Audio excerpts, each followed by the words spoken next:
नमस्कार, मैं हूं प्रदीप विश्वकर्मा और आप देख रहे हैं मुद्दे की बात। मुद्दे की बात यह कि 20 तारीख से संसद का मानसून सत्र शुरू हो रहा है।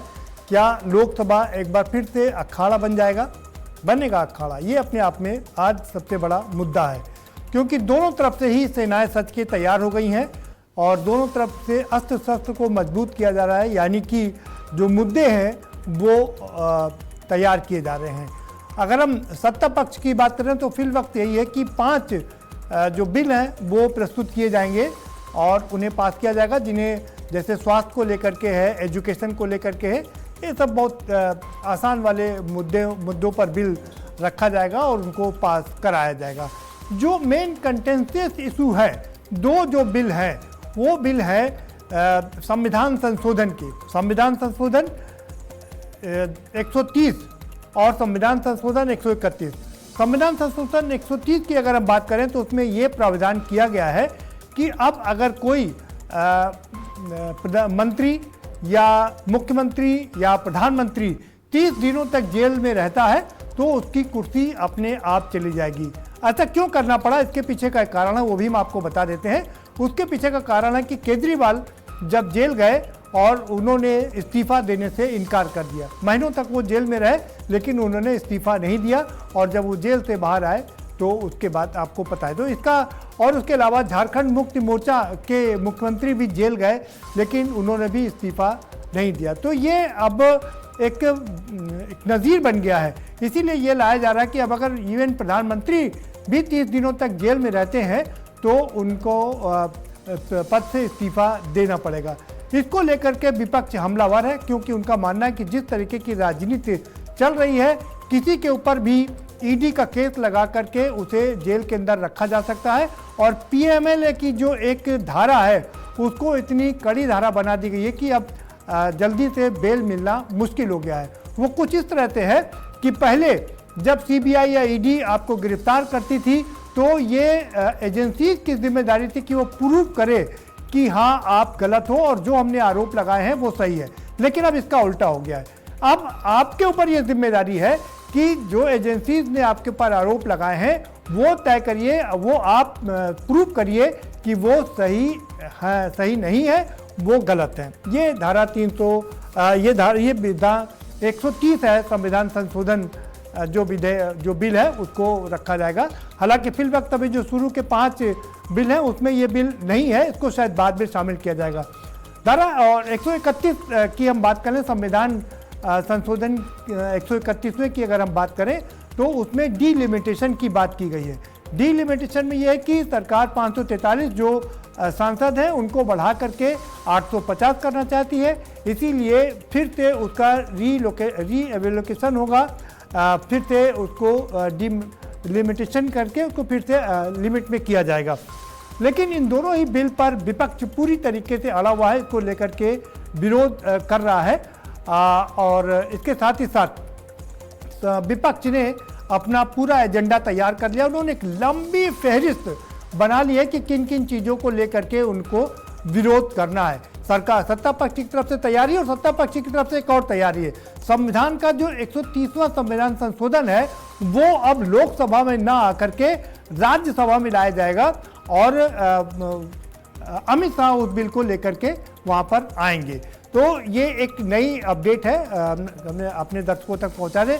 लेकिन हम विपक्ष की बात करें तो विपक्ष में तमाम मुद्दे बन करके तैयार हो गए हैं। उसमें चंदा चोरी से लेकर के संविधान संशोधन जो बिल है वो सारे, पेपर लीक, शैक्षणिक संस्थानों में गिरावट, संस्थानों पर कब्जा, राजनीतिक पार्टियों में तोड़फोड़, भ्रष्टाचार एवं महंगाई, फॉरेन पॉलिसी फेल्योर, E20, दलित पिछड़ों और अल्पसंख्यकों पर बढ़ते अत्याचार, ये सारे मुद्दे हैं जो विपक्ष ने तैयार किए हैं जो सरकार को घेरने के लिए। इन्हीं सब बातों को लेकर के हम चर्चा करेंगे। हमारे साथ में एक मेहमानों का पैनल जुड़ रहा है तो हम उनसे आपको रूबरू भी करवाएंगे।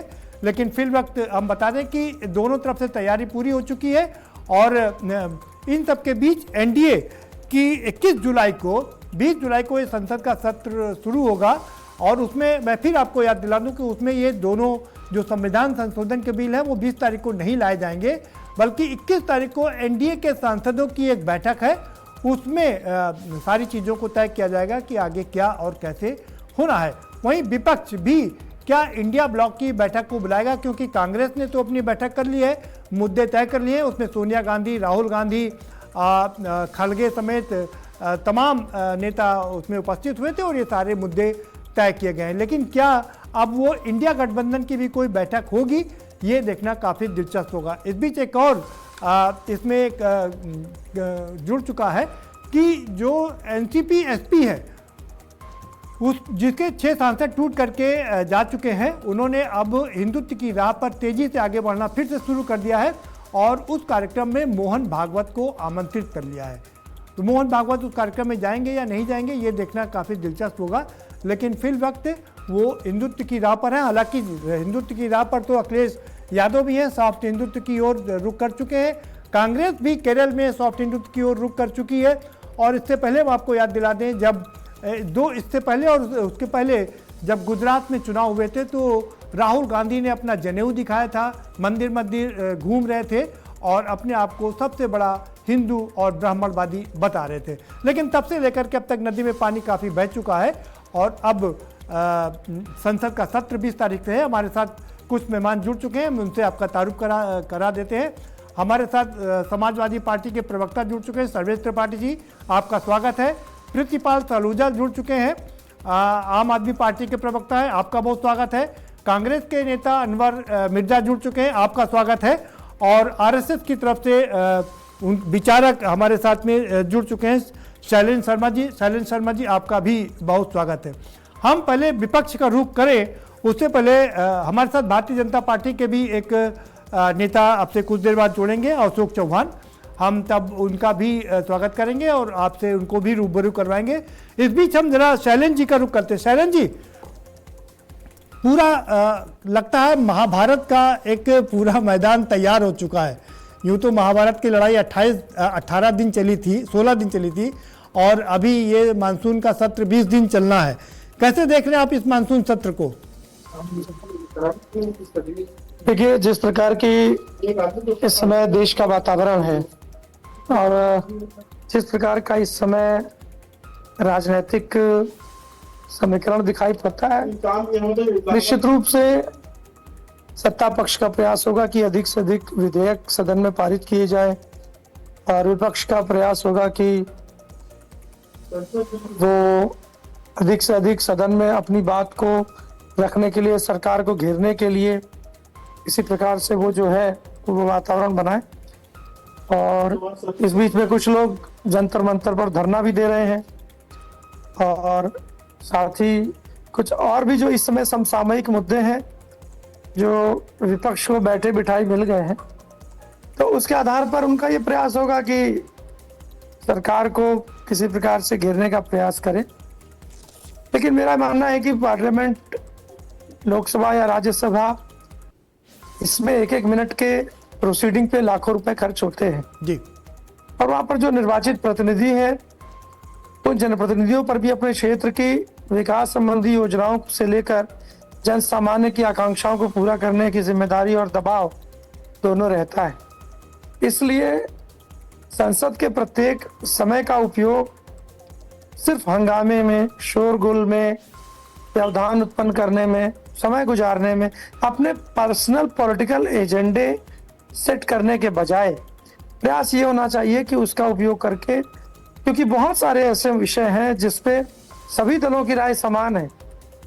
विकास का एजेंडा है, इंफ्रास्ट्रक्चर के डेवलपमेंट का मुद्दा है, इस देश में पर्यावरण से संबंधित समस्या है, इस देश में वाटरशेड प्रोजेक्ट से जुड़े हुए विषय हैं, हेल्थ और न्यूट्रिशन से जुड़े सवाल हैं, वुमेन एम्पावरमेंट के सवाल हैं, upliftment of downtrodden peoples का सवाल है, समाज के मार्जिनलाइज जो जातियां हैं उसको मुख्य धारा में लाने का विषय है, देश में आंतरिक सुरक्षा को लेकर के जो विषय हैं, बहुत सारे ऐसे विषय हैं जिसपे सभी राजनीतिक दल उस पर एक मत होंगे। मुझे लगता है ऐसे कॉन्सेंसस वाले इश्यूज पे सबको एक साथ बैठ करके देश के बेहतरी के लिए उस सदन में जो इस देश के लोकतंत्र का मंदिर है वहां पर विचार विमर्श करना चाहिए, जी। बजाय इसके कि पर्सनल अपना स्कोर सेटल करें।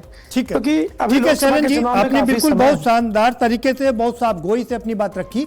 और ये बात सच है कि संसद का एक एक मिनट का जो सत्र होता है वो लाखों रुपए उसमें खर्च होते हैं, और ये सब हमारी आपकी जेब से गए हुए टैक्स पेयर के पैसे हैं।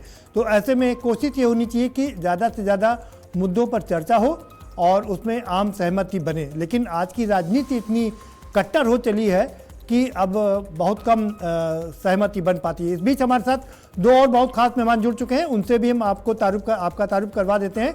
अशोक चौहान जी जुड़ चुके हैं, भारतीय जनता पार्टी के नेता हैं। अशोक जी, बहुत स्वागत है आपका। सुनील त्रिपाठी जी वरिष्ठ पत्रकार के रूप में हमारे साथ जुड़ चुके हैं। सुनील जी, आपका भी खैर मकदम है। हम अब सत्ता पक्ष की जगह हम विपक्ष का रुख कर लेते हैं, देखें उनकी कितनी तैयारी है। हम जरा हमारे साथ कांग्रेस के नेता जुड़े हुए अनवर मिर्जा जी, क्या तैयारी आपकी बताइए। हमने लोगों को मुद्दे गिना दिए हैं कि आप पेपर लीक, शैक्षणिक संस्थानों में गिरावट, संस्थानों पर कब्जा, राजनीतिक पार्टियों में तोड़फोड़, भ्रष्टाचार और महंगाई, फॉरेन पॉलिसी फेल्योर, E20, दलित पिछड़ों और अल्पसंख्यकों पर बढ़ते अत्याचार, ये तमाम आपने तैयारी की है। लेकिन ये जो संविधान संशोधन बिल है 130 और 131, इस पर क्या करेंगे? देखिए, बहुत अच्छी बात। आपको चैनल को नमस्कार और आपके सभी पैनल को मेरा नमस्कार जी। जिस तरीके मेरे को गिनवाना चाहिए था उस तरीके आपने सारे मुद्दे गिनवा दिए। मैं तो आपका बहुत बहुत धन्यवाद करना चाहता हूं। आपने सब मुद्दे रखने की बात की है, वही हमने गिनवाए। बहुत अच्छी बात है। मैंने कहना था, आपने कहा, वही कहते हैं ना कि इस टाइम तो आप भी परेशान है, क्योंकि जो इस टाइम देश का हालात चल रहे हैं वो न्यूज चैनल वाले परेशान है, पत्रकार भी परेशान है कि वो जनता को जवाब क्या दें, जनता को क्या सवाल जवाब दे सके। क्योंकि देश के प्रधानमंत्री तो सवाल देने के नाम से पहले भाग जाते हैं। अरे पहले देश के गृह मंत्री संसद पर आ जाइए भाई, भाग जाते हैं। अनवर जी संसद पर आइए। संसद पर 20 तारीख को संसद का पहला सत्र है, शीतकालीन। जी, संसद पर ही आ रहा हूँ, मैं संसद पर ही आ रहा हूँ जी। सर, संसद के मुद्दे क्या महंगाई नहीं है जी? क्या संसद के मुद्दे जो आज पेपर लीक है, क्या वो संसद के मुद्दे नहीं है क्या? सर, ये सारे संसद के मुद्दे ही हैं जी। जो 2014 से जो हम संसद के अंदर अपनी आवाज को बुलंद करना चाह रहे हैं, और हमेशा विपक्ष की आवाज को दबाने का काम जो भारतीय जनता पार्टी और देश के प्रधानमंत्री और ईडी और सीबीआई करती है। अरे मैं पूछना चाहता हूं भाई, राम मंदिर मुद्दे पर अभी मंदिर में चोरी हो गई, अभी तक उनके घर पर बुलडोजर भी नहीं गया, उनके घर पर सीबीआई भी नहीं गई, ईडी भी नहीं गई, चलिए उसको भी छोड़ दीजिए। आप पेपर लीक का मामला देख लीजिए, चल रहा है जंतर मंतर में, कितना बड़ा प्रदर्शन चल रहा है, 20 दिन से वो भूखे प्यासे बैठे हैं, लेकिन ये भी इनकी गान में नहीं रून चल रही। ऐसी किसानों का बिल लेकर आए थे, किसानों को परेशान करने का काम इन्होंने करा था। हम तो हमेशा जाके पार्लियामेंट के अंदर राहुल गांधी जी हो, खड़गे साहब हो, या सोनिया गांधी जी हो, या कांग्रेस पार्टी का कोई भी सांसद हो, वो तो जाके जनता के हित की बात करता है और जनता के अधिकारों की बात करता है। लेकिन ये तो हमेशा हमें दबाने की कोशिश करते हैं, हमें परेशान करने की कोशिश करते हैं। लेकिन इसका अधिकार क्या रहेगा?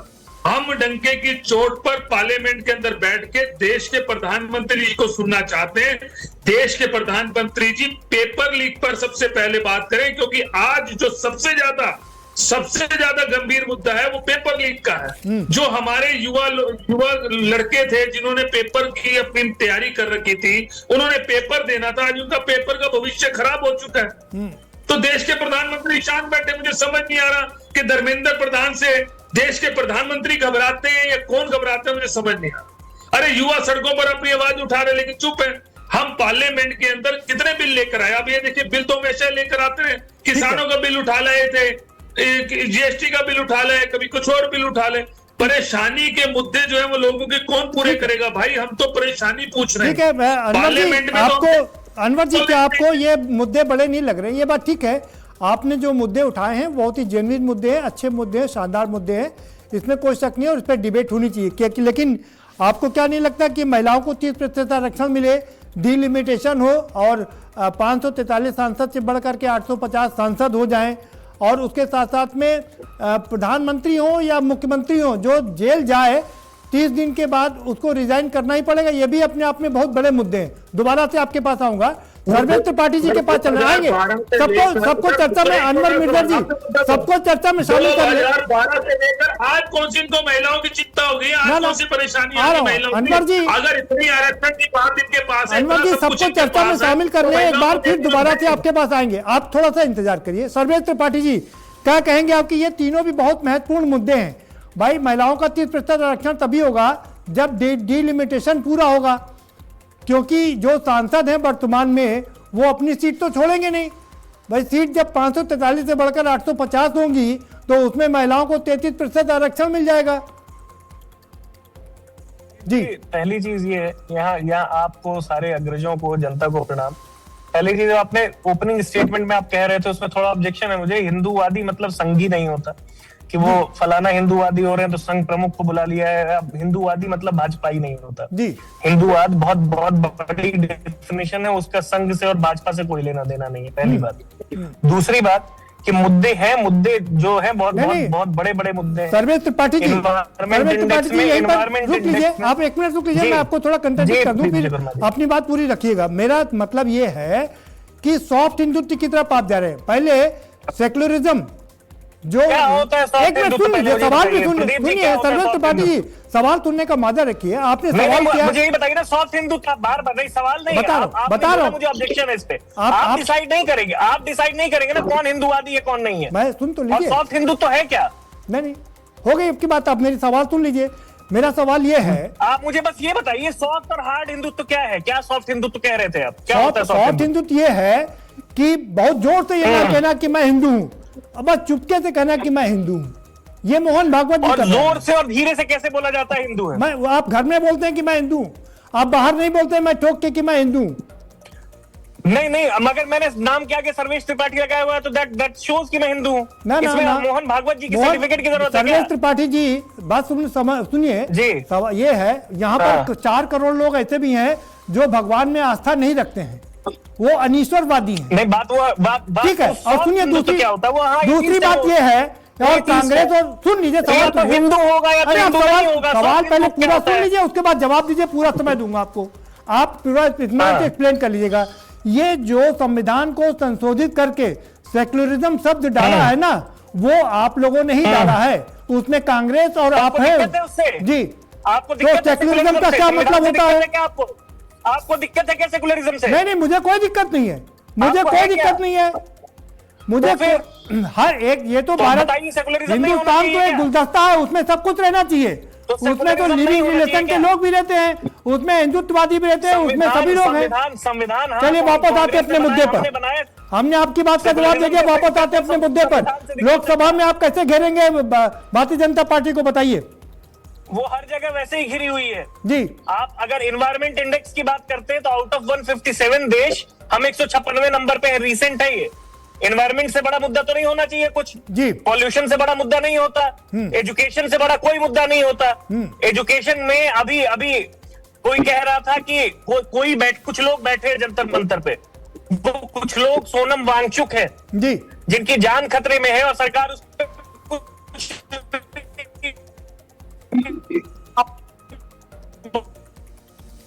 बोल रही। सोनम वांगचुक वो है जो वो नाली से बायोगैस नहीं बनाते, वो बादल में रडार नहीं छुपाते, वो साइंटिफिक टेम्पर को बढ़ावा देते हैं। ऐसे शिक्षित लोगों को कि जान खतरे में इस देश में, और सरकार एक लफ्ज नहीं बोल पा रही है।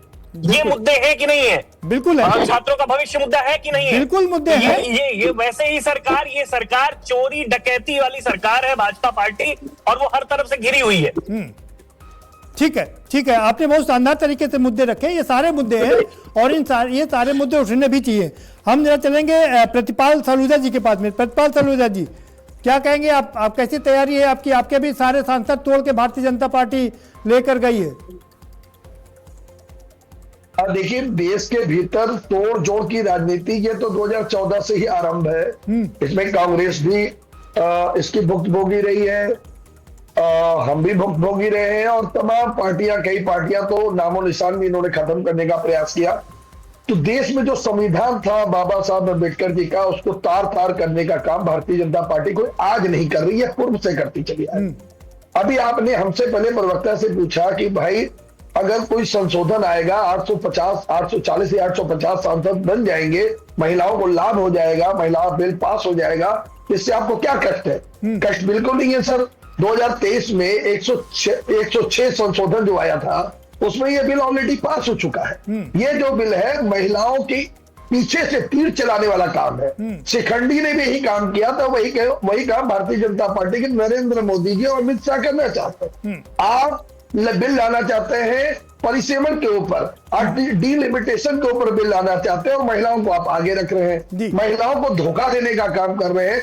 जो बिल 2023 में पास हो चुका है 106वां जो संशोधन था, और आपने उसकी जगह जगह पेट्रोल पंप पे और शौचालय के बाहर बड़ी बड़ी फोटो नरेंद्र मोदी जी की हंसती हुई दाढ़ी वाली फोटो लगाकर आपने प्रचार प्रसार भी कर डाला था कि महिलाओं को मिल गया हक, महिलाओं को मिल गया उनका संवैधानिक हक मिल चुका है। उसके बाद आप एक बहाना बनाकर फिर इसको लाने का प्रयास कर रहे हैं। देखिए भाई साहब, आज देश को सबसे ज्यादा जरूरत तो भारतीय जनता पार्टी एक नारा देती है हिंदुओं की सरकार है। ये हिंदुओं की सरकार नहीं सर, ये देश को अफगानिस्तान बनाना चाहते हैं। एक पाकिस्तान है, अफगानिस्तान है और देश हमारा बनाना चाह रहे हैं अफगानिस्तान।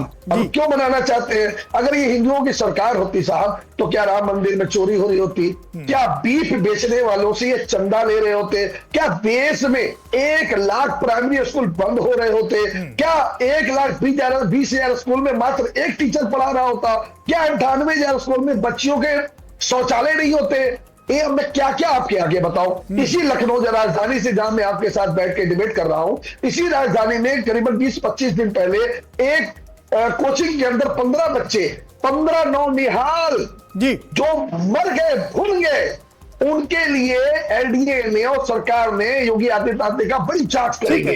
4 दिन पहले पेपर में 4 दिन पहले पेपर में आता है, चर्चा कर रहे हैं और ये लखनऊ जैसे लोकल मुद्दे पर बाद में बात कर सकते हैं। जी पूरी बात क्लियर तो कर ले, ये भी मुद्दे हैं सर। नहीं है मुद्दे है, 15 अमूल्य जान चली गई, वो कोई कम मुद्दा बड़ा मुद्दा नहीं है। मेरी बात कर, मेरी पार्टी की बात नहीं आने देंगे। जी बताइए। आप कुछ बना नहीं पा रहे, कोई यूनिवर्सिटी नहीं खड़ी कर पा रहे, बच्चों को महंगी शिक्षा दे रहे हैं, प्राइमरी स्कूल बंद कर रहे हो और आजम खान का स्कूल इसीलिए गिरा दे रहे हैं तो वो आपके साथ नहीं मिल रहा। अरविंद केजरीवाल को, सत्येंद्र जैन को, मनीष सिसोदिया को, संजय सिंह को जेल में इसीलिए डाल रहे हैं कि वो आपकी बात नहीं सुन रहा, वो आपकी चोरी के साथ नहीं आना चाह रहा। जी तो ये मुद्दे नहीं क्या देश के? क्या देश के युवा को ये बहुत अच्छे मुद्दे हैं, ये आप उठाइए। महंगा पेट्रोल खरीदने की मजबूरी क्यों? बहुत शानदार मुद्दे हैं, बहुत अच्छे मुद्दे हैं। आप जमकर ये मुद्दा उठाइए, आपकी पार्टी शीतकालीन सत्र में ये मुद्दे उठाए, ये बहुत जनहित से जुड़े मुद्दे हैं, बहुत अच्छी बात है। आप बने रहिए हमारे साथ बीजेपी नेता अशोक चौहान जी जुड़े हुए। बताइए भाई अशोक चौहान जी, प्रिंसिपाल सलूजा जी कह रहे हैं कि महिला बिल तो पहले ही पास हो चुका है और पूरी संसद ने मिलकर, विपक्ष ने भी पूरा मिलकर के उसको पास किया है, फिर ये डिलिमिटेशन का खेल क्या है? अशोक चौहान जी।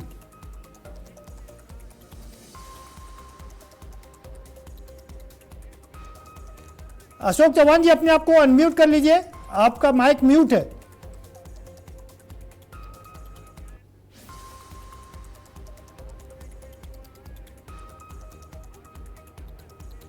हाँ जी, अब आ रही आवाज? जी आपकी आवाज आ रही, बुलंद आवाज आ रही जी। हाँ जी प्रदीप जी, मैं धन्यवाद आपका, आपके पूरे दर्शकों का। चूंकि इतने लोगों ने बोला है तो मुझे थोड़ा समय दीजिएगा, आपसे अनुरोध है। अभी आपके प्रवक्ता कह रहे थे कि हमको शिखंडी है, तो शिखंडी तो आप लोगों ने देखा है कि अन्ना हजारे जी कहाँ है आजकल। अन्ना हजारे जी को आगे करके लोकपाल बिल की बात करने वाले लोग आज अन्ना जी को छोड़ के और सब लोग जेल में चले गए। शिखंडी कौन था? ये टूल किट्स जो है ये समय समय पे लाते थे। अभी सलूजा जी उनको पूरा समय, आपको पूरा समय दिया मैंने। प्रिंसिपाल जी ना ऐसा डिबेट नहीं, मैंने आपको पूरा समय दिया। जरा अशोक चौहान जी को अपनी बात रख लेनी है, दोबारा आपके पास आऊंगा, पूरा मौका दूंगा, ये मेरा वादा आपसे। जी प्रदीप जी, मेरे साथियों से निवेदन है कि ये लोग इतने देर से बोल रहे हैं, मैंने समझा दिया उनको। अशोक जी अपनी बात जारी रखिए, अब मैंने उन्हें बता दिया। और ये अगर ये बनना ही है तो थोड़ा गंभीर बने, सुने। आरोप लगा के भागने से मतलब नहीं है। केजरीवाल जी का तो पहचान है, हम लोग जानते हैं, आरोप लगाना और भाग जाना। लेकिन जब आपने दूसरे को शिखंडी कहा है तो मैं शिखंडी की बात करता हूं। मैं कांग्रेस के लोगों को भी जवाब दूंगा और समाजवादी पार्टी के कार्यकर्ताओं को भी जवाब दूंगा जो बोल रहे थे जी। तो शिखंडी आज ये फिर एक नया आंदोलन लेके आए हैं।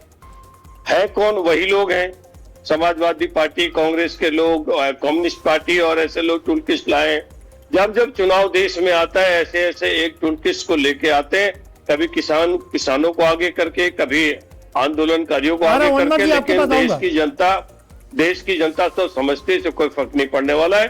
देश की जनता जानती है कि क्या करना है। जहां तक लोकसभा में हमारे डिलिमिटेशन की बात है, वो इसलिए भी आवश्यकता है क्योंकि जब हमारे देश की संख्या 45 करोड़ होती थी जी, उस समय भी 543 लोकसभा थे, आज 145 है। एक मेंबर ऑफ पार्लियामेंट का व्यक्ति, सांसद 20 लाख या 22 लाख या 24 लाख 25 लाख लोगों को देख नहीं पाता है। इसलिए संख्या बढ़ी है, इसलिए लोकसभा बढ़ना चाहिए जी। और फिर एक बात मैं और इन लोगों से पूछा हूं, एक मेरे कांग्रेस के मित्र बोल रहे थे, बड़ी बड़ी बातें कर रहे थे। मैं इनको बताना चाहता हूं कि राजतंत्र नहीं है, ये लोकतंत्र है। आप राजतंत्र के अनुयायी हैं, हम लोग लोकतंत्र के हैं और लोकतंत्र में सबका अधिकार होना चाहिए। एक मात्र 50% महिलाओं का वोट लेकर आप सत्ता तो हासिल करना चाहते हैं, परंतु महिला जो 50% इस देश में सरकार बनाती है उनको आप भागीदारी नहीं देना चाहते, आप उनके साथ खड़ा नहीं रहना चाहते। देश सब समझ रहा है, महिलाएं भी जानती है। और जो पिछली बार जो बंगाल में चुनाव हुआ है, अन्य राज्यों में चुनाव हुआ, उसमें वहां प्रदेश की महिलाओं जिन लोगों ने वोटिंग दी, उन लोगों ने कांग्रेस को बताया है कि जो महिलाओं के साथ होंगे हम उनके साथ हैं। उसका रिजल्ट ये हुआ कि कांग्रेस का सुपड़ा साफ हो गया।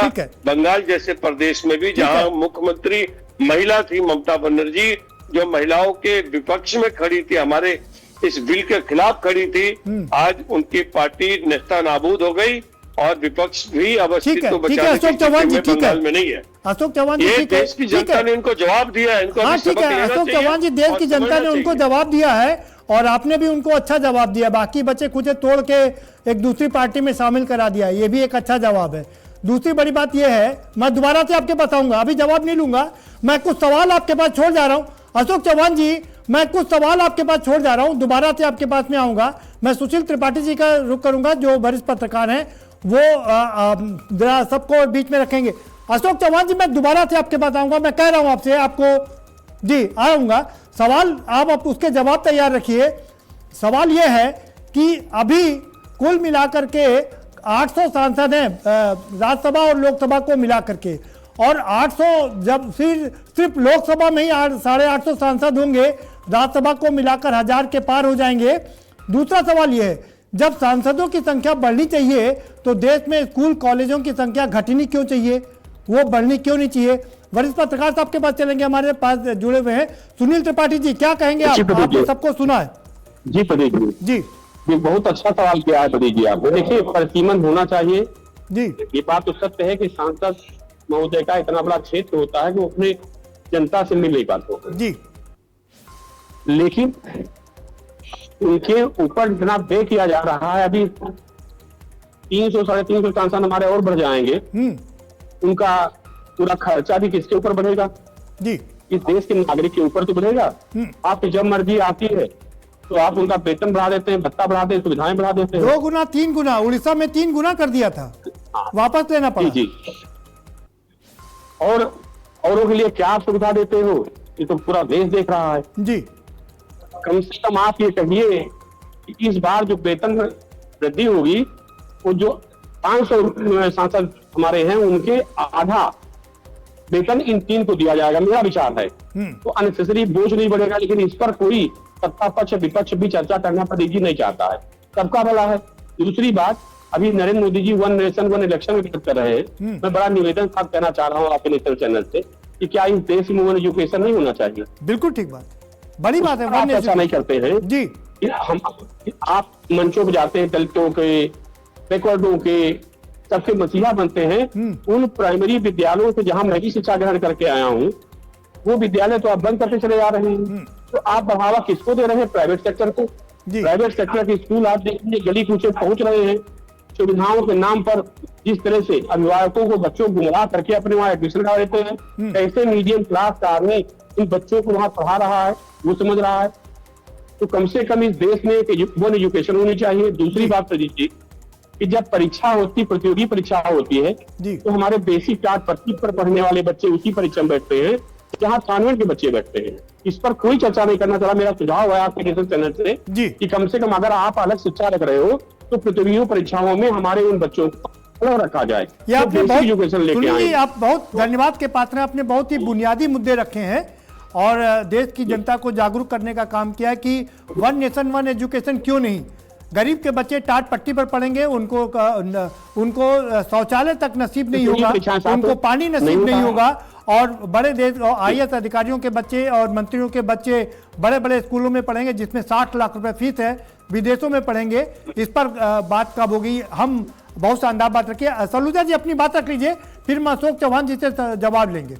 अनवर जी आपके पास आ रहा हूँ। सलूजा जी देखिए, अशोक चौहान जी ने जो भी बातें कही, कोई भी बात आपके द्वारा पूछने के सवाल पे कोई जवाब नहीं दे पाए, क्योंकि भारतीय जनता पार्टी को रटा रटाया जवाब दिया जाता है और करने वाले दो ही लोग हैं इनकी पार्टी के अंदर है। इन्होंने कहा अरविंद केजरीवाल भाग जाते हैं। अरविंद केजरीवाल कब भागे बता दीजिए भाई साहब, वो तो आग से आग मिला के बैठा हुआ है ना। नहीं, लेकिन ये बात तो सच है ना। ये तो बात सच है ना कि आपने आंदोलन किया, अन्ना हजारे को छोड़ करके आपने सरकार बना लिया। ये तो बात सच है ना कि आप और अरविंद केजरीवाल जी के में बहुत ही फेमस है। ये कौन तय करेगा? अरविंद केजरीवाल अपने कमरे में बैठ के सरकार तो नहीं बना लिए ना, जनता के बीच में गए, जनता ने चुना, जनता ने सरकार बना दी, हम सरकार में आए जी। इसमें इनको क्या तकलीफ है भाई? ये भी तो देश की जनता के बीच में गए थे, इन्होंने भी 2014 में सरकार बनाई। इनको क्या कहते इस बात का? आपके उप मुख्यमंत्री, आपके मंत्री सारे जेल में रहे, उनका क्या है जी? तो भैया जेल में तो प्रमाण नहीं दे पाए ना। अरे भारतीय जनता पार्टी का मुंह काला हुआ, नरेंद्र मोदी का मुंह काला हुआ, अमित शाह का मुंह काला हुआ, प्रमाण नहीं दे पाया। निकले भाई साहब, हाईकोर्ट में जा रहे हैं ना, हाईकोर्ट में मुंह काला करने जा रहे हैं ना नरेंद्र मोदी जी, अमित शाह जी। हाईकोर्ट ने कहा भाई प्रमाण लाओ, अब तो हाईकोर्ट कह रहा प्रमाण लाओ। अरे दो अशोक चौहान जी, आप जिस बिरादरी से आते हैं, बड़े सम्मानित बिरादरी है चौहान। आप ऐसी बातें ना करिए, आपके मुंह से शोभित नहीं देती, आपके मुंह से शोभित नहीं देती साहब। माननीय न्यायालय ने हमको अभी आज की डेट में बरी किया हुआ है। माननीय न्यायालय ने आज की डेट में अरविंद केजरीवाल, संजय सिंह को, सत्येंद्र जैन को, हमारे नेताओं ने सिसोदिया को बरी कर रखा है। आप चैनल के माध्यम से न्यायालय का अपमान कर रहे हैं। हाईकोर्ट आपसे मांग रहे हो ना, हाईकोर्ट आपसे प्रमाण मांग रहा है, दे दीजिए। देखिए झूठी बातें मत कीजिए। आप 2014 में आते हो कि हम देश में महंगाई खत्म कर देंगे, भ्रष्टाचार खत्म कर देंगे, हम 2 करोड़ नौकरियां प्रति वर्ष देंगे। आप क्या कर रहे हो? पेट्रोल को घर पहुंचा दिया, डॉलर को नीचे ले आएंगे, डॉलर क्या पहुंच गया, 100 रुपए पार होने वाले डॉलर साहब। आपने देश को लड़ाई हो रही है अमेरिका के अंदर, ठीक है भाई, ठीक है, ये 1-to-1 डिबेट नहीं होगी। कविता जी आपको बताऊंगा, अशोक चौहान जी रुकिए भाई, आपके पास आ रहा हूँ, आपको पूरा मौका दिया मैंने। सलूजा जी आप भी रुकिए, सलूजा जी आ रहा हूँ आपके पास, रुकिए। आपके पास आपसे सवाल मेरा ये है, आपने जो आंदोलन किया उस आंदोलन का फायदा तो भारतीय जनता पार्टी को मिला ना, वो तभी तो सरकार बना पाई। जब कांग्रेस की सरकार डिफेम हुई 2G 3G जीजा जी के मामले में, तभी तो भारतीय जनता पार्टी को मौका मिला। और आज एक उसी कह रहे हैं कि उसी तरीके के एक फिर से आंदोलन चल रहा है। ये क्या वही आंदोलन है या कुछ दूसरा रूप है? आज के आंदोलन और उस आंदोलन में बहुत फर्क है। आज के आंदोलन में पेपर लीक तक मामला नहीं हुआ करता था जी। ये अनपढ़ सरकार ने पेपर लीक भी बीच में ऐड कर दिया। पेपर लीक एक बड़ा मुद्दा है, ठीक है, पेपर लीक भी हो गया जी जी, महंगाई भी आ गई, हर चीज इन्होंने त्रस्त कर रखा है देश की जनता को। व्यापारी सड़कों पे उतर गया जी, एथनॉल ले आए, फिर प्रिंसिपल सलूजा जी, ये आपने बहुत अच्छे मुद्दे गिनाए हैं। अनवर जी आपको पाकिस्तान में 92 रुपए, सलूजा जी आपने बहुत अच्छे मुद्दे गिनाए हैं। 170 रुपए खरीदे जी, आपने बहुत अच्छे मुद्दे गिनाए, अब जरूर उसका जवाब भी लेंगे। लेकिन एक लाइटर मोड में एक चीज समझना चाह रहा हूं, जवाब आपसे बाद में लूंगा। अरविंद केजरीवाल जी की खांसी तो चली गई है, लेकिन जो 40 नंबर की शर्ट उनको आती है, वो लोग कहते हैं कि वो 44 नंबर की शर्ट पहनते हैं। अपने आप को थोड़ा दिखाने के लिए, ये थोड़ा लाइटर मोड में, इसको आप गंभीरता से ना लीजिएगा। अनवर जी आप कुछ कहना चाह रहे थे, कह दीजिए, अपनी बात रख लीजिए। जी अनवर जी। देखिए, मैं बड़ी देर से आपको सुन रहा था और मुझे जवाब देना था भारतीय जनता पार्टी। भारतीय जनता पार्टी वाले शोर मचा रहे, अरे भैया शोर मचा रहे हो, सबसे बड़ा मामला जो है पेपर लीक का है भाई। तुम छात्रों के साथ इतना बड़ा दुर्भाग्य करके बैठे हो कि आज छात्र अपनी छाती पीट कर जंतर मंतर पर बैठे, हक की बात के लिए लड़ रहे हैं, आप हक की बात नहीं दे पा रहे। और जब 2023 के अंदर ये बिल पास कर दिया था, विपक्ष और पार्टी दोनों मिलकर सबने, जब ये बिल पास हो गया था तो उस टाइम रोकने का काम क्यों किया भाई तुमने? अशोक चौहान जी जवाब दीजिए भाई, ये बड़ा मुद्दा है, 90 पेपर लीक हो चुके हैं। जो इनका ड्रामा था वो चलेगा। ये चंदा चोर, अगर ये सुनने की क्षमता रखते हो तो मैं एक बात का जवाब दूंगा। जी अभी पेपर लीक एक बड़ा मुद्दा है, युवा इसको लेकर के काफी खफा है। जवाब दूंगा। ये एक बड़ा अच्छा कहावत है देहात में, चलने के सूप से देख तुझमें कितना चाहिए। सिस्टम को ध्वस्त करने वाली कांग्रेस आज हमको सिस्टम की बात बता रही है। शिक्षा के क्षेत्र में राजस्थान में जब अशोक गहलोत की सरकार थी तो कितनी बार हुई, कर्नाटक में अभी पिछली बार भी ऐसा हुआ, और राजस्थान से लेकर जब भी कांग्रेस की सरकार हुई शिक्षा व्यवस्था में क्या हुआ? आज शिक्षा के क्षेत्र में मूलभूत सुविधाएं देने का काम अगर कोई कर रहा है आदरणीय मोदी जी कर रहे हैं। हमने बेशुमार कॉलेज बनाए। अभी मेरे मित्र जो वरिष्ठ पत्रकार, शिक्षा का बजट क्या है सर? राष्ट्रीय बजट शिक्षा का बजट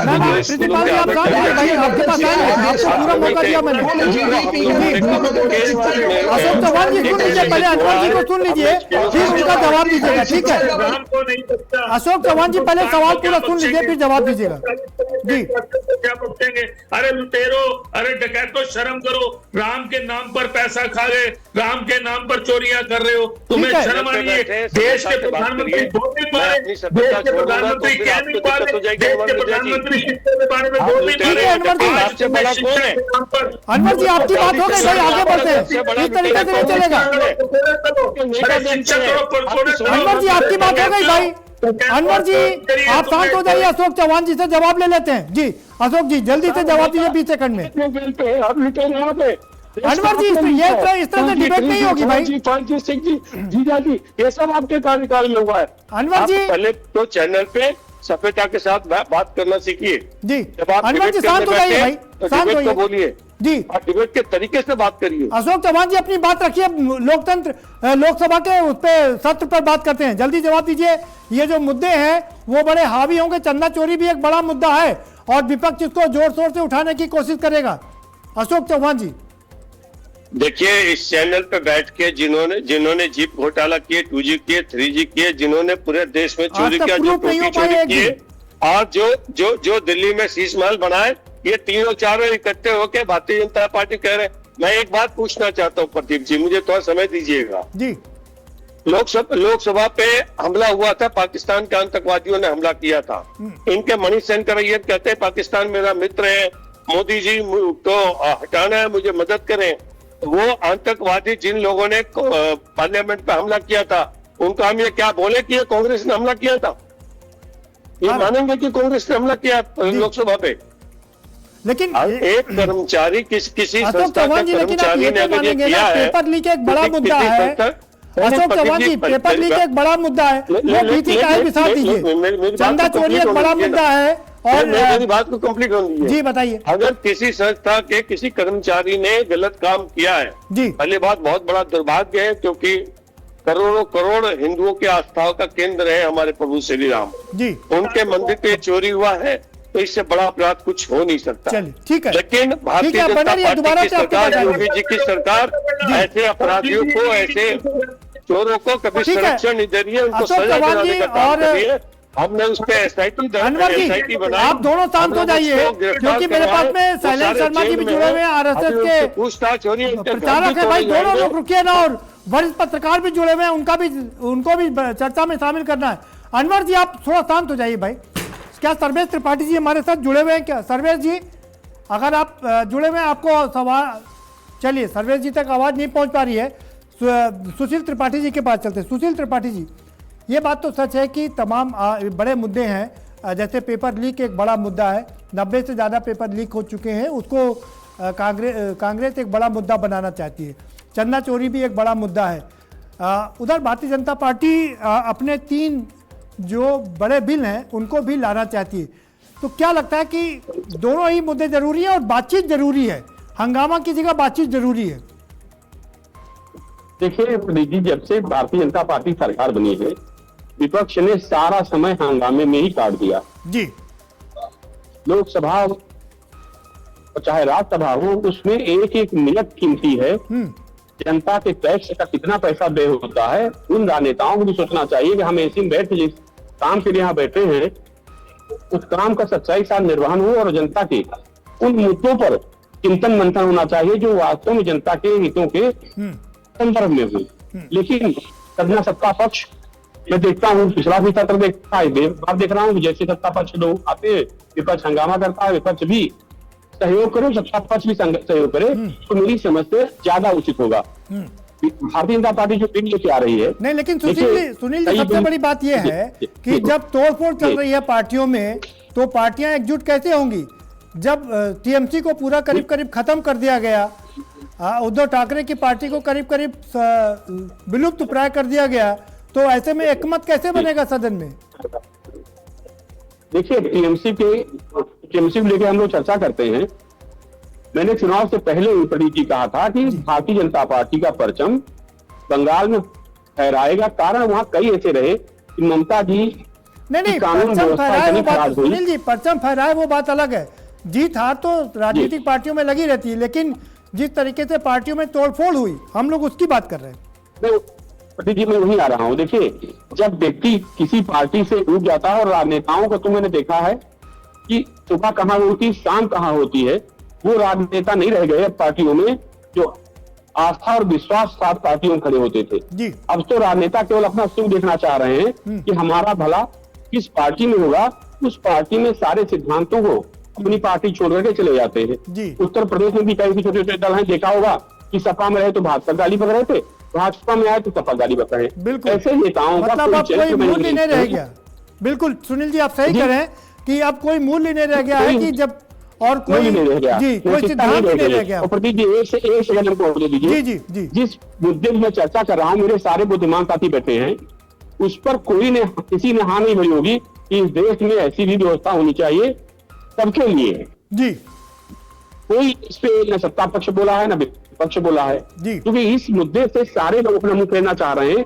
मैं मानता हूं कि जनहित का मुद्दा इस देश में अत्यंत आवश्यक है। इससे हमारे युवाओं की प्रतिभा भी एक समान होगी।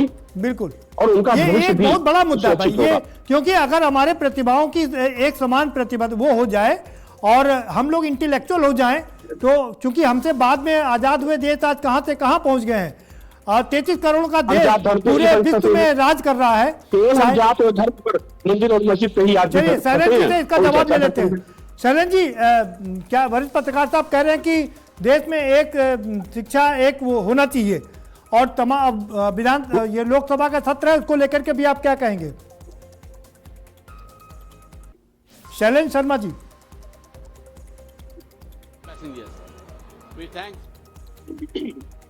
शैलेंद्र जी क्या आप तक आवाज पहुंच रही है?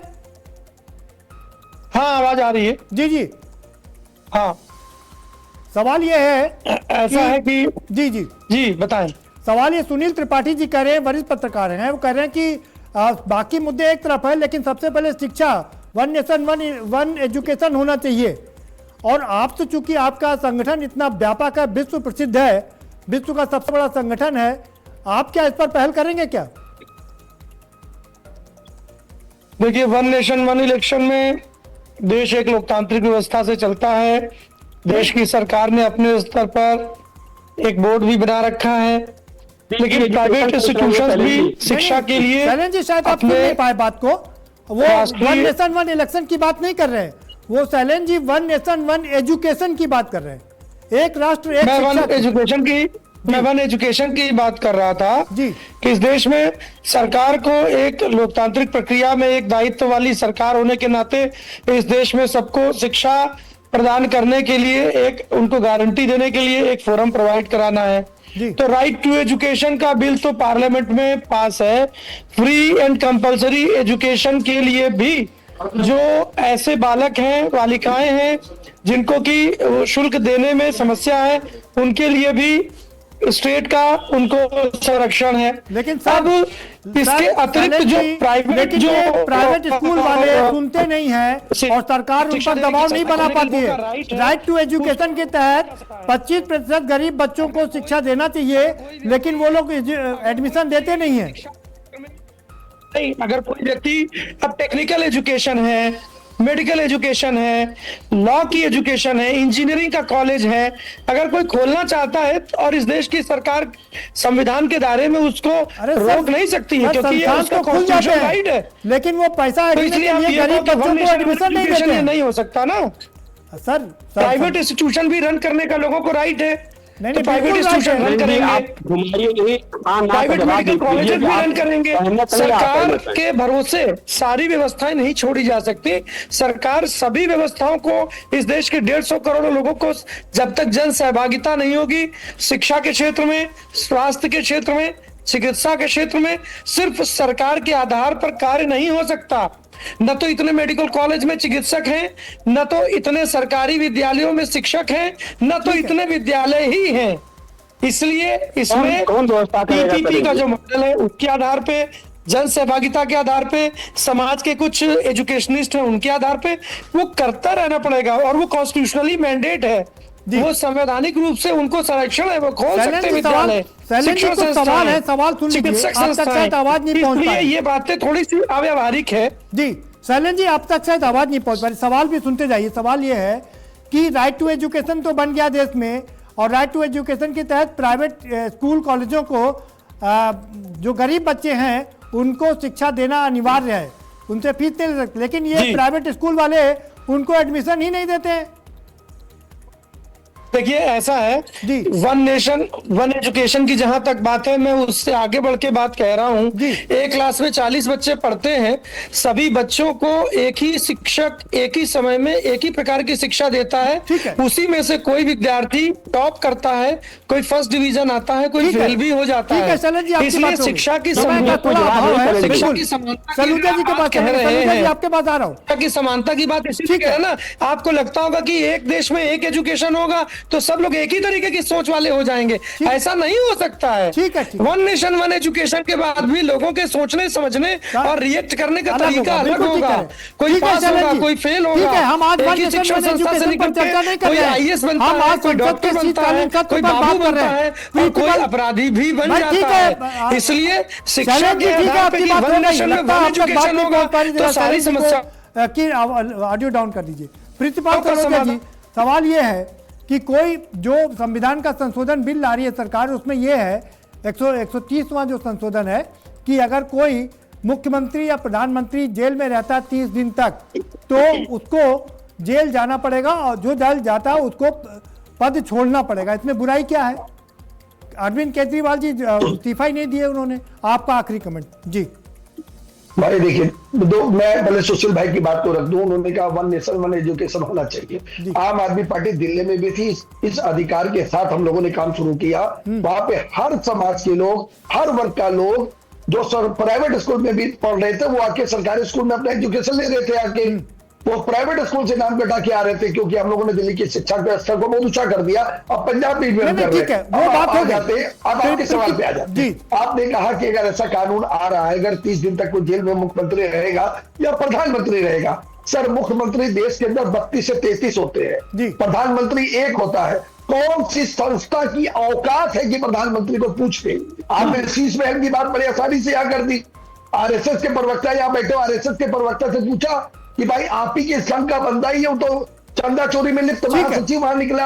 आप इनसे सवाल नहीं पूछा, क्योंकि आप बड़े लोगों से सवाल नहीं पूछेंगे। आप एक छोटी पार्टी से पूछेंगे कि आप हमारे मुख्यमंत्री को कैसे जेल में डालेंगे, नहीं पूछ रहे। नहीं, बल्कि न्यायालय ने पूछा कि तुम्हारे पास प्रमाण नहीं था तो तुमने जेल में क्यों डाल दिया? किसी को उठा के हम डाल देंगे। मौका कल आपका भी आएगा और प्रधानमंत्री भी जेल जा सकते हैं, इसमें बुराई क्या है? व्यवस्था नहीं मिलेगी सर। उसमें प्रावधान है कि प्रधानमंत्री भी अगर जेल जाता है, हर एक व्यक्ति को न्याय मिलेगा। हर एक अगर आप सब लोग मिल करके ये साबित कर दें कि प्रधानमंत्री ने गलत किया है, वो कोई भी प्रधानमंत्री उसको जेल जाना पड़ेगा। आपको वापस अनवर जी अपनी बात रख लीजिए, आपका फाइनल कमेंट। कैसे करेंगे? ठीक है, सलूजा जी आपकी बात हो गई। अनवर जी आपका फाइनल कमेंट जी। इलेक्शन कमीशन के ऊपर मुकदमा आज की डेट में नहीं हो सकता जी। मर जाएगा तो उसके बाद में इलेक्शन कमीशन पे मुकदमा हो मेरा सकता है। नंबर है सर, मुझे बोलने दिया जाए, दूसरे बोलते हैं ठीक है, सर, ठीक है, कराइए। अनवर जी अपनी बात रख लीजिए भाई सर। जी। अनवर जी सर मैं पहले भी चैनल पर आपके साथ बैठा और आज भी मैंने शुरुआत में यही बोला कि जो हमारे भविष्य, जो हमारे उज्जवल आने वाले मेरे भाई हैं, युवाओं के साथ जो पेपर लिए बिल तुम उठा के लाए हो, किसान बिल लाए, तुम्हारे को वापस लेने पड़ जाते हैं, कितने बिलों पे तुम्हारे को दिक्कतें आ जाती है। पहले जो बिल फंसे पड़े उनको तो पूरा कर दो भाई। सबसे पहले इस टाइम जो मुद्दा फंसा पड़ा है वो पेपर लीक का मामला फंसा पड़ा। मैं कह रहा हूं देश के प्रधानमंत्री से धर्मेंद्र प्रधान का इस्तीफा क्यों नहीं हो रहा? क्यों देश के प्रधानमंत्री जमा के अंदर बैठे पड़े? क्यों नहीं अपने युवाओं को, जो वही तो कहते हैं युवा शिक्षा पढ़े, युवा आगे आए, युवा तरक्की करे, युवा कामयाबी करे। आज युवाओं को सड़कों पर फेंकने का काम भारतीय जनता पार्टी कर रही है। आज युवा परेशान है, युवाओं को दिक्कत आ रही है, लेकिन देश के प्रधानमंत्री चुप बैठे, शांत बैठे। अरे कैसे चलेगा भाई? हम तो 2014 के बाद से आपके सामने मुद्दे उठा रहे हैं। 2014 से राहुल गांधी जी हो, खड़गे साहब हो, सोनिया गांधी जी हो, हमारे दिल्ली के देवेंद्र यादव जी हो, कोई भी हो, सब एक सड़कों पर आकर सिर्फ शिक्षा की बात कर रहे हैं, बेरोजगारी की बात कर रहे हैं, महंगाई की बात कर रहे हैं, भ्रष्टाचार की बात कर रहे हैं, मंदिर चोरों की बात कर रहे हैं, डकैतों की बात कर रहे हैं।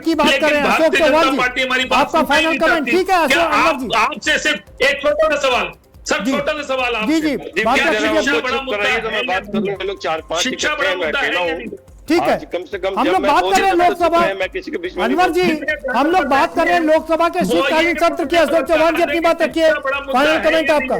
धर्मेंद्र प्रधान का देखिए प्रदीप जी, मैंने पहले भी कहा है कि कांग्रेस के पास कोई मुद्दा नहीं है। कांग्रेस दूसरे के कंधे पे सवार होकर सत्ता में आना चाहती है जी। और इस लोकतंत्र में जीतेगा वही जिसको लोग वोट देंगे, वो ईवीएम के माध्यम से दें, बैलेट के माध्यम से दे, जैसे भी दे। ठीक है, इनको एक बात समझ, अभी मेरे एक मित्र कह रहे थे कि प्रधानमंत्री जी बैठे हैं, सुनील त्रिपाठी जी आपका आखिरी कमेंट 20 सेकंड में जी। हरियाणा में जाके भाई वरिष्ठ पत्रकार है, उनको भी सुन लेते हैं भाई। अशोक चौहान जी, आज भी सुनील त्रिपाठी जी आपका आखिरी कमेंट, लास्ट कमेंट आपका। चुप रहने वाले नहीं सुनील त्रिपाठी जी अपनी बात रख लीजिए। काम करते हैं, जनता के बीच में रहते हैं, ठीक है, यही परिणाम है। ठीक है अशोक चौहान जी, बात आपकी हो गई। होता है भारतीय जनता पार्टी जीतती है। ठीक है अशोक त्रिपाठी, सुनील त्रिपाठी जी अगर आपको आवाज मिल रही हो तो 20 सेकंड में अपनी बात रख लीजिए जी। देखिए मैं चाह रहा हूं कि जनहित के मुद्दों पर विपक्ष भी एक साथ हो, सरकार भी एक साथ हो। संभव नहीं है लोकतंत्र के हाँ, लेकिन संभव नहीं है।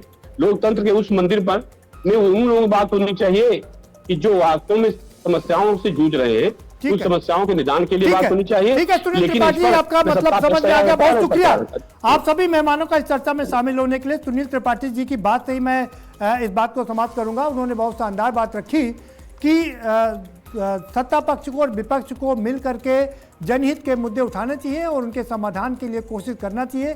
लेकिन आज राजनीति इतनी कड़वी हो चली है कि अब शायद आपस में वो सामंजस्य बनता नहीं दिखाई दे रहा है। लेकिन इन सब के बावजूद सत्ता पक्ष भी है और विपक्ष भी है। सत्ता पक्ष भी अच्छा काम करने की कोशिश कर रहा है। वो 2 संविधान संशोधन बिल ला रहा है, 130 और 131। दूसरा वो अपने तमाम वो बिल पास कराने की कोशिश कर रहा है जो जनहित से जुड़े हुए हैं। वहीं विपक्ष भी जनहित से जुड़े मुद्दे उठाने की कोशिश कर रहा है जिससे वो जनता को बता सके, जता सके, दिखा सके कि वो उनकी आवाज़ उठा रहा है। अब मानसून सत्र किस प्रकार का होगा और सत्र कैसा होता है ये सब आप अच्छी तरीके से जानते हैं। ये तो 20 तारीख को देखने पर ही पता चलेगा। फिलहाल मुद्दे की बात में इतना ही। आप हमें दीजिए इजाजत और बाकी खबरों के लिए आप देखते रहिए आज की खबर।